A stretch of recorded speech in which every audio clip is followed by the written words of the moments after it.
I used to think we had one of those picture-perfect lives that other people envied. Every morning, he'd stride into the kitchen with that self-assured grin, coffee in hand, perfectly pressed shirt, and a confidence that bordered on arrogance. I'd smile politely as he recounted some minor victory at work or joked about a colleague's mistake. But behind my smiles, I felt this gnawing unease. There were tiny signs, little cracks I tried to ignore. He'd brush off my opinions like they were trivial, and sometimes he'd make decisions without asking, assuming I'd follow along without complaint.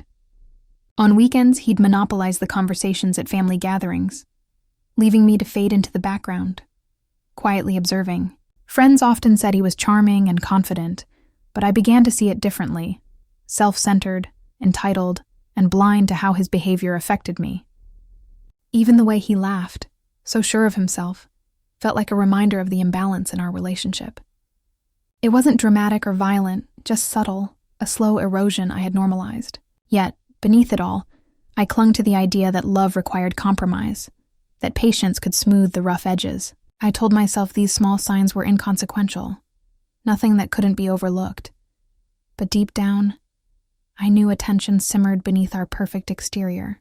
The dinner conversations, the way he dismissed my suggestions for vacations, even the smallest gestures of thoughtlessness piled quietly, forming a silent ledger of imbalance. And still, I loved him. Or at least the version I wanted him to be. The confident, capable man who promised stability and warmth. But now, looking back, I realized those little hints, his casual arrogance, his disregard for my input, were the early whispers of the storm that would soon engulf everything we knew. It started like any other Tuesday. He kissed me goodbye, flashing that usual smug grin, muttering something about a last-minute meeting he had to attend. I barely registered the words, too busy pouring my coffee, scrolling through emails, trying to shake off a creeping sense of unease I couldn't quite name. By midday, I noticed he hadn't texted, which was unusual. He was the type to check in constantly, to boast about every small victory, or tease me with sarcastic updates. At first I told myself he was busy, maybe caught up in something important. But as the hours stretched into evening, my stomach sank. His phone went straight to voicemail, no response to texts, no social media activity. I tried calling his colleagues, his friends, even our neighbors. All met with puzzled looks and shrugged shoulders. The first night was restless. I paced the apartment, heart pounding with every imagined scenario. By the second day, worry transformed into anxiety. I felt abandoned, as if the life I thought was secure was suddenly hollow and uncertain. On day 3, suspicion crept in. What if this wasn't work? What if something had changed? Something he wasn't telling me? I replayed our last conversations, searching for clues, wondering if I'd missed a signal, a warning I should have noticed. Friends offered reassurance, but their words felt hollow, unable to reach the tight knot of fear growing in my chest. Each passing hour deepened the sense of loneliness, the sharp sting of betrayal, the creeping realization that he could vanish from my life without a word. It was the kind of fear that leaves you sleepless, leaves your mind spinning, questioning every shared memory and moment of trust. And somewhere beneath it all, anger began to coil, a quiet ember that would soon flare into something I didn't yet understand. Each day dragged like it had its own agenda, slower than the one I lived by, each hour stretching into an eternity of uncertainty. I found myself staring at the walls of our apartment, replaying fragments of our life together, dissecting every word, every glance, every little slight I had brushed off before. Was this disappearance proof of something I had been ignoring all along? I called my friends, seeking comfort, but their reassurances felt like hollow echoes. Maybe he's just busy, they said. But deep down, I knew this was different. Family members suggested patience, that men sometimes need space, but the thought of him living his life while leaving me in limbo gnawed at me. I imagined a dozen scenarios, each more outrageous than the last. A secret affair, a hidden gambling problem, or simply abandoning me because the charade had grown tiresome. Flashbacks flooded in. Times he'd forgotten my birthday, dismissed my career achievements, or taken credit for things I had done without so much as acknowledgement. The more I remembered, the more a sense of betrayal tightened around my chest. I tried to distract myself with work, books, even television. But every sound of the front door made my heart lurch, every phone vibration a cruel tease. By the 5th day, my internal monologue was a chaotic loop, swinging between fear, anger, and disbelief. And yet, his phone remained silent, an unyielding barrier between me and answers, leaving me suspended on the edge of panic, powerless and uncertain, desperately awaiting a return that might bring relief, or shattering truth. On the 6th morning, just as sunlight spilled lazily across the kitchen counter, he walked through the door as if nothing had happened. His confident grin was intact, his suit perfectly pressed, and that same self-assured stride that had always both annoyed and charmed me. I froze, heart pounding, a mixture of relief and disbelief crashing over me. "Where have you been?" I asked, my voice tight with restrained anger, hoping for an explanation that might make sense of 6 days of silence. He laughed lightly, like my concern was an overreaction, brushing past my questions with casual ease.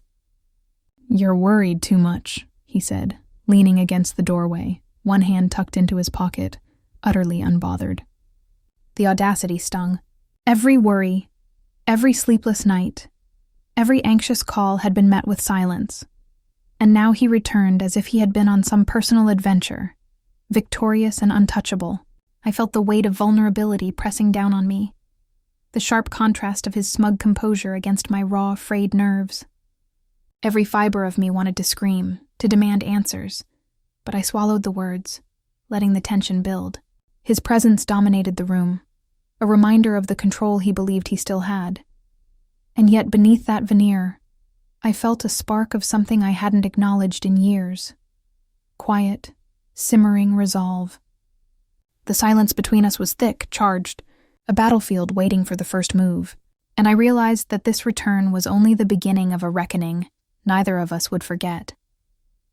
I walked into the kitchen, pretending to be absorbed in my morning routine, carefully arranging the coffee mugs as if nothing had happened. The envelope rested casually on the counter, almost innocent in its simplicity, but inside, it carried weeks of planning, patience, and a quiet kind of power he would never anticipate. I caught him glancing at it, the flicker of curiosity crossing his smug expression, but he said nothing, confident he could still control the room with his charm. "What's that?" he asked finally, trying to sound casual, but I noticed the hesitation in his voice. I leaned against the counter, smiling faintly, letting the moment stretch. "Oh, just something I took care of while you were away," I said lightly, my tone deliberately ambiguous. His eyebrows lifted, a small crack in the armor of his arrogance, but he quickly covered it with a chuckle. "You've been busy, huh?" he said, glancing at the envelope again. I shrugged, sipping my coffee, letting him stew in speculation. Every movement, every word was deliberate, subtle but charged, a slow tightening of the leash. He had no idea the implications, no clue how thoroughly I had anticipated his return. The power dynamic had shifted, quietly, but unmistakably. And as he lingered there, curious and slightly uneasy, I felt a thrill of anticipation. I was ready for the moment he realized he had underestimated me entirely. He plopped into the armchair with that infuriating grin, stretching his legs as if the world had bent to his will during those 6 days. "You worried too much," he said, waving a hand dismissively, like my sleepless nights and frantic calls were nothing more than trivial inconveniences. "It was just a little trip. Don't tell me you thought something dramatic had happened." I forced a calm smile, letting the words roll off his tongue while I carefully measured mine. "A trip, huh?" I replied softly, tilting my head, letting a faint trace of amusement lace my tone. "It must have been enlightening." He laughed, brushing past the subtle accusation, but I let the pause linger, stretching the tension between us like elastic. I asked casual questions, drawing him out, watching how he shifted in the chair, sensing the underlying challenge he didn't want to acknowledge. Every boast, every story he spun about trivial encounters or minor triumphs, I met with calm, controlled responses, letting him think he still held the upper hand. And yet, beneath the surface, I subtly threaded hints, little reminders, indirect comments, that consequences existed for arrogance and negligence, that his disappearance hadn't left me powerless. He noticed, of course, a flicker of uncertainty, but stubborn pride kept him from admitting it. Slowly, imperceptibly, the dynamic began to shift. I set the pace of our interaction, forcing him to respond to my rhythm rather than his. By the time the coffee cooled and his stories ran out, it was clear, if only to me, that the first power reversal had begun. I was no longer the passive observer. As I watched him settle comfortably, all confidence and smug satisfaction, my mind wandered back through the years, collecting the little moments I had tucked away, convinced they were minor, insignificant, or simply part of who he was. I remembered the way he laughed off my accomplishments, celebrating his own promotions while barely acknowledging the sacrifices I made to support us. There were birthdays he forgot or purposely ignored, small hints that friends' whims always took priority over family plans.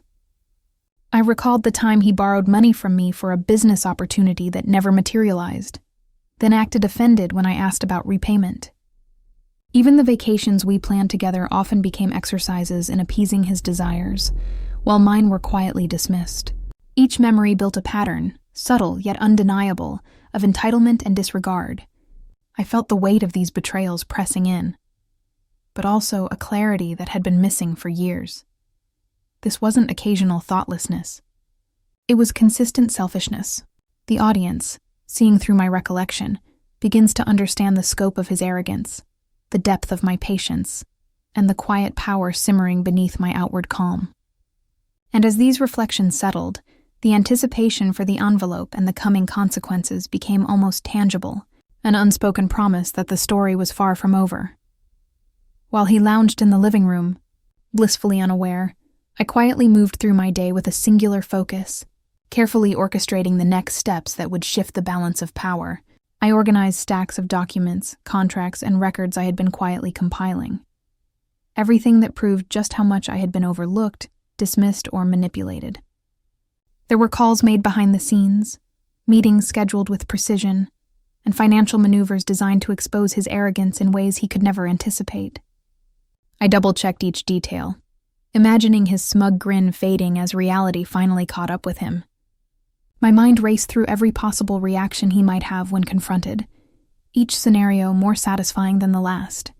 Yet I maintained a calm exterior, hiding the thrill that bubbled just beneath the surface. Flashbacks to his past selfish decisions fueled my determination, reminding me that he had underestimated me for years, and this time I would let the consequences speak louder than my words. Each tick of the clock added tension, the silence between us thick with anticipation, as I positioned every piece to land with maximum impact. By evening, the envelope was ready, my plan solid, and I watched him, the embodiment of arrogance, completely oblivious to the storm about to hit, knowing that the payoff he would never see coming was now inevitable. I casually walked into the living room, the envelope resting lightly in my hand, as if it were just another piece of mail, and placed it on the coffee table between us. He glanced at it, that same smug grin flickering for a split second before he leaned back in his chair, pretending indifference. "What's that?" he asked, his voice edged with curiosity, though he tried to mask it. I sipped my coffee, letting the silence stretch, drawing out the tension. "Oh, just some things I've been sorting while you were gone," I said softly, letting my tone imply far more than I was willing to reveal just yet. He chuckled, leaning forward to pick it up, scanning the plain envelope, clearly expecting nothing of consequence. "You've been busy, huh?" he said, smirking. I shrugged, smiling faintly. "You could say that. Some things needed attention, and some people need to understand their place." He paused, reading my words in the subtext, but still tried to maintain his confidence. Slowly, deliberately, I watched as he opened the envelope. Inside were carefully compiled documents, receipts, and messages that exposed months of arrogance, entitlement, and neglect he had thought he could conceal. He froze, eyes widening as realization dawned, his smug demeanor cracking, revealing a flash of panic he hadn't anticipated. "Wait, how?" he stammered, searching my expression for some clue, some reassurance that it wasn't real. I leaned back, calm and measured, letting the evidence speak for itself. "It's all here," I said softly, letting the weight of my quiet power fill the room. For the first time in years, he was confronted not by argument or accusation, but by undeniable proof of his own arrogance, and I could see the shift, the unspoken acknowledgement that he had misjudged me completely. The room hummed with tension, and as he stumbled through denials and excuses, I felt the satisfaction of the first true reversal, the balance beginning to tip decisively in my favor. His face drained of color, the smug confidence I had endured for years crumbling in real time. He fumbled with the papers, scanning each document as if their meaning would somehow shift if he looked harder. But the truth was undeniable. This isn't possible, he stammered, voice tight with disbelief, fingers trembling slightly as he tried to shove the envelope aside. I remained calm, letting him wrestle with the reality I had orchestrated, savoring the subtle tremor of vulnerability that had never appeared in him before. "It is," I said softly, almost conversational, though my words carried the weight of years of quiet endurance. Anger flared in his eyes, but it was tempered by fear, a mix I had never witnessed. He tried to regain control, demanding explanations, justifications, even apologies I refused to offer.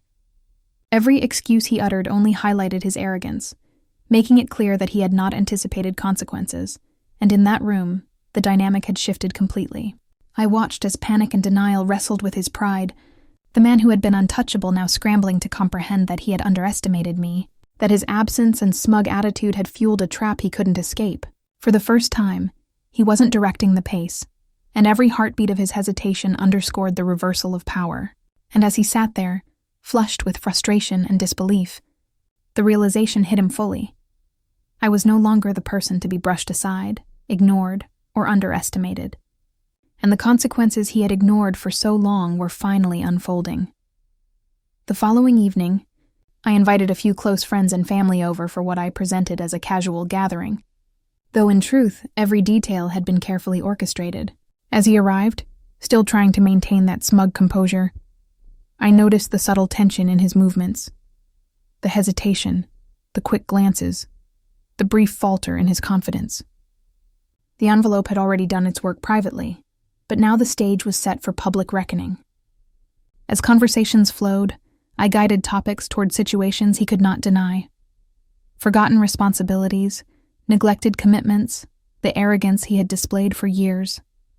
One by one, friends and relatives began sharing their own observations and small grievances, each adding weight to the evidence I had already presented. His attempts to laugh it off or charm them fell flat, replaced by stammering excuses and defensive gestures. The shift in energy was palpable. Every person in the room now saw the cracks he had tried to conceal. It wasn't humiliating for spectacle. It was undeniable validation of patterns everyone had noticed but never spoken aloud. The power dynamic had completely flipped. I was calm, in control, confident, while he stumbled, cornered by the social truth of his own behavior. I watched the realization dawn on him, the full weight of the reversal sinking in, and felt a quiet satisfaction that went far deeper than any argument or confrontation could have achieved. The room hummed with the subtle thrill of justice, and in that moment, the audience could see with absolute clarity that the tables had turned, and I was finally the one holding the reins. After the storm of confrontation and public vindication, I finally allowed myself to breathe, to reflect on everything that had happened. The anger, fear, and tension that had consumed me for weeks slowly gave way to clarity and quiet strength. I thought about all the moments I had tolerated subtle dismissals, ignored arrogance, and sacrificed my own needs for the illusion of harmony. Now, boundaries were no longer theoretical. They were firmly in place, unshakable, and respected. I felt a sense of empowerment I hadn't known in years, a quiet confidence that came not from retaliation, but from reclaiming control over my life. There was still a bittersweet ache, of course. The grief for the trust I had misplaced. The disappointment in someone I had once believed would protect and cherish me. But it no longer held me hostage. Instead, it fueled my resolve to honor myself and my values, to trust my instincts, and to demand respect in all forms. In the silence that followed the chaos, I realized that the most powerful revenge had been my own growth, my calm strength, and the ability to stand unshaken while the world witnessed the truth. The catharsis lingered, a warm, quiet certainty that I had reclaimed not just my dignity, but my life. And nothing, and no one, could ever take that away. Just when I thought the story had reached its peak, a final revelation slipped quietly into the conversation. While he was still reeling from the envelope and the social exposure, I revealed that I had quietly transferred a small, yet significant, stake in a joint investment, something he had arrogantly dismissed as inconsequential, into my name weeks earlier. His jaw dropped, eyes wide, disbelief mixing with the lingering embarrassment of the public confrontation. "You, what?" he stammered, fumbling for words, realizing that his assumed control over finances, status, and appearances was no longer his to wield. The irony wasn't lost on anyone in the room. His smugness had led him to underestimate me at every turn, and now the final piece of power had shifted entirely. Friends and family exchanged knowing glances, some stifling smiles, all sensing the poetic justice unfolding in real time. I watched quietly, the thrill of karmic payback warm and undeniable, leaving him speechless while I remained composed in full control, and the audience left with a lingering shock they couldn't stop discussing. As the evening settled and the last of our guests drifted away, I sat quietly, letting the day's events wash over me. The fear, the uncertainty, the sleepless nights, they all felt like distant echoes now, replaced by a calm I hadn't known in years. I reflected on the journey, the small betrayals I endured, the arrogance I confronted, and the careful steps I took to reclaim control. What mattered most wasn't the public humiliation or even the envelope. It was the clarity I had gained about myself, my worth, and the boundaries I would never again compromise. I felt a newfound independence, a quiet strength that didn't need validation from him or anyone else. The lessons were clear. Trust your instincts, honor your own voice, and never underestimate your own power. As I closed the door on that chapter, I realized that the true victory wasn't revenge. It was the confidence, dignity, and self-respect I now carried forward, unshakable, ready to face whatever came next on my own terms.